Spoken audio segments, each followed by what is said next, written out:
पूरा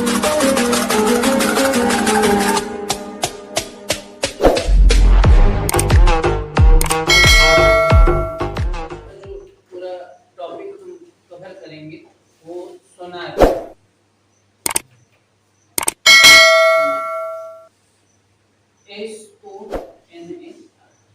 यहाँ ये किससे मिलके बना हुआ है, किन शब्दों से मिला हुआ है बताइए। सोनार का पूरा नाम है sound navigation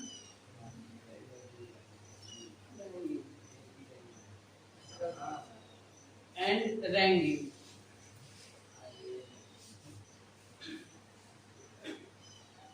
sound navigation and ranging sonar ये है क्या? तो ये एक युक्ति है जो जहाजों या नाव में लगाकर समुद्र तल की गहराई, जो मैं शब्द कह रहा हूं उसे बस समझिए कि आप कुछ बना के लिख सकते हैं।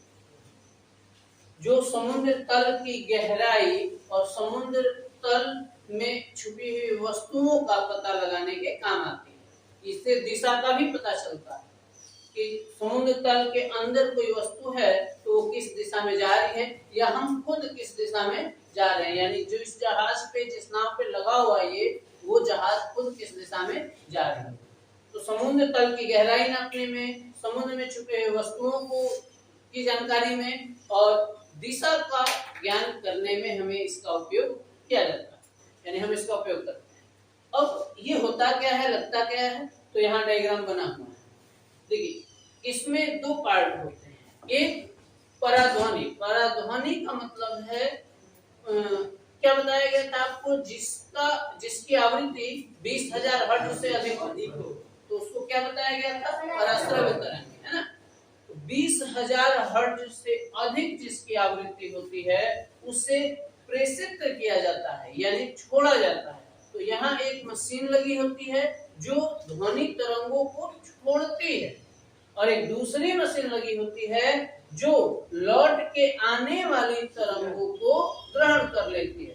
जब प्रेषित से ध्वनि को छोड़ा जाता है तो ये ध्वनि तेजी से जाके समुद्र तल से, देखिए यहाँ समुद्र तल लिखा हुआ, नीचे ये समुद्र तल से टकरा के और वापस लौटती है। जब ये वापस लौटेगी तो इसको संसूचक एक यंत्र होगा, उसके द्वारा उसको ऑब्जर्व करके रीड कर लिया जाएगा कि हाँ यहाँ से प्रेषित करने के इतने सेकंड बाद वापस लौट कर आई है, ये पता कर लिया जाएगा। दो ही हिस्से हैं। बाकी ये नाव बनाया मैंने, नाव या जहाज, ये जलीय तल है, ये तैरती हुई नाव या जहाज, और ये जो ऊपर दिख रहा है वो नाव के अपना कुछ सामान उस पे है, या कुछ चीजें जो बनाई जाती है, जरूरी चीजें रहती है नाव जहाज पर, उससे आपको मतलब नहीं है।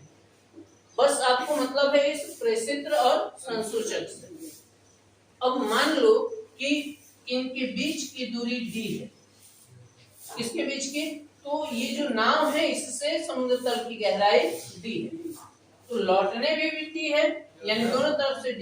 ध्वनि तरंग t समय में लौट कर संसूचक तक आई, यानी ध्वनि तरंग प्रेषित्र से छोड़ी गई और t समय में लौट कर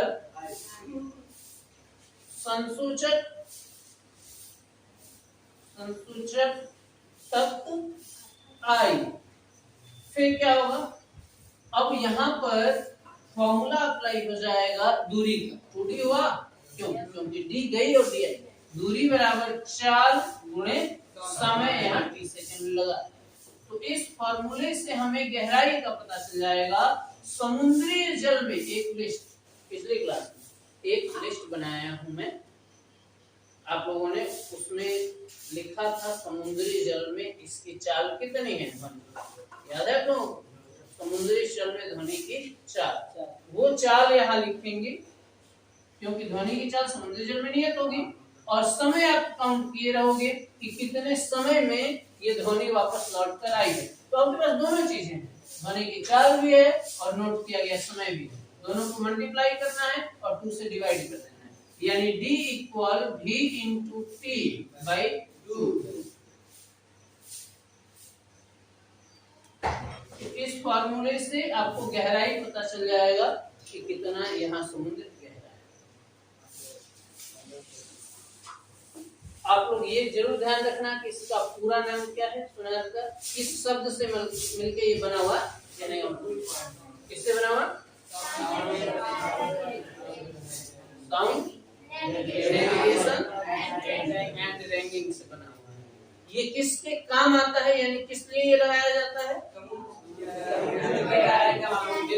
समुद्र की गहराई नापने के लिए, समुद्र में छुपी हुई वस्तुओं का पता लगाने में, उनके दिशा भी ज्ञात करने में, जो नाव है उसकी भी दिशा, और अगर समुद्र के अंदर कोई बड़ी मछली कहीं जा रही हो या दूसरी जहाज भी जा रही हो तो उसका भी पता करना। समुद्र के अंदर भी तो जहाजें जाती हैं, सबमरीन पनडुब्बी जहाजें जाती है ना, उनकी दिशा का भी ज्ञान यहाँ से मिल जाता है।